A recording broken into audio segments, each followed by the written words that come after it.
देखिए, ये तो अब सब अपने आप ओपन हो ही गया, जो हम शुरू से कह रहे थे। साध्वी जी के सामने जो न्यायालय ने फैसला दिया, वो दूध का दूध पानी का पानी हो गया। कांग्रेस के सारे षड्यंत्र फेल हुए और कांग्रेस ने एक मनगढ़ंत भगवा आतंकवाद का जो एक वितंडावाद, एक नया नाटक खड़ा किया था, वो सब कुछ ओपन हुआ है। हिंदू कभी आतंकवादी नहीं हो सकता, ये एक बार न्यायालय ने फिर सिद्ध किया। राहुल गांधी के रोज बयान आ रहे हैं, कभी ट्रंप का ये बड़ा गंभीर मसला है। मैं आप सबके माध्यम से राहुल गांधी जी पे और कांग्रेस के वरिष्ठ नेताओं को भी निवेदन करना चाहूँगा। कांग्रेस लोकतंत्र के सबसे मजबूत आधार स्तंभों पर जिस ढंग से राहुल गांधी जी प्रहार कर रहे हैं और एक के बाद एक मुंह की खाते हैं, वो न्यायालय सिस्टम पे प्रश्न खड़ा करते हैं, न्यायालय को नहीं मानते हैं।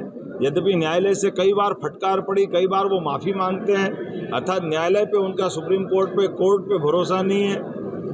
एक तरफ वो चुनाव आयोग पे प्रश्न खड़ा करते हैं, चुनाव आयोग के माध्यम से इस देश का गणतंत्र दुनिया के सामने आदर्श गणतंत्र है, सबसे बड़ा गणतंत्र अगर दुनिया में जिंदा है तो चुनाव आयोग की निष्पक्षता के आधार पर है, लेकिन ये चुनाव आयोग को भी नहीं मानते।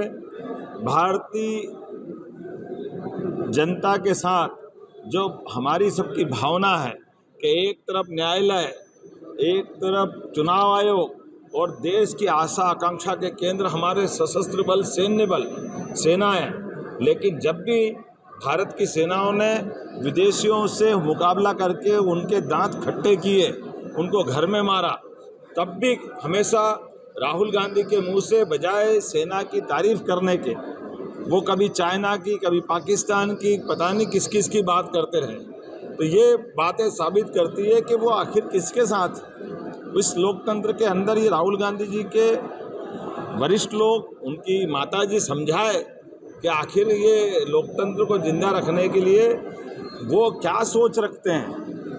इसी के कारण से कांग्रेस की दुरावस्था होती है, पूरे देश से कांग्रेस धीरे धीरे खत्म हो रही है। लेकिन मैं आपके माध्यम से भी पुनः निवेदन करना चाहता हूं कि उनके कर्मों से पाकिस्तान प्रसन्न होता है, पाकिस्तान के आतंकवादी मिठाई बांटते हैं, हमारे दुश्मन देश खुश होते हैं। वो भारतीय लोगों का क्यों अपमान करते हैं, इस गणतंत्र की मजबूत इमारतों को क्यों ढीला करना चाहते हैं, उनको क्यों कमजोर करना चाहते हैं।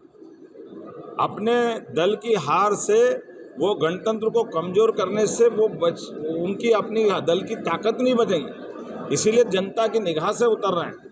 बेहतर ये होगा कि वो लोकतंत्र में अपनी पार्टी का जनाधार बढ़ाए, अपनी पार्टी के लिए जो करना करे, लेकिन अपनी हार का ठीकरा अगर वो चुनाव आयोग पे फोड़ते हैं, अगर वो संविधान, उनकी पार्टी ने सबसे ज़्यादा संविधान संशोधन अगर किए हैं तो कांग्रेस ने किए, वो अतीत के अंदर झाँक के देखे, और कभी वो इस गलती के लिए माफ़ी भी मांगते और अगले ही पल वापस संविधान की किताब दिखाने लग जाते। तो संविधान के दायरे में रह करके अपोजिशन की भूमिका राहुल गांधी निभाए, वो निर्वहन करे। मैं आपके माध्यम से अपील करता हूं, और बेहतर हो गए वो मैच्योरिटी लाए जिसके आधार पर उनकी अपनी एक छवि बने।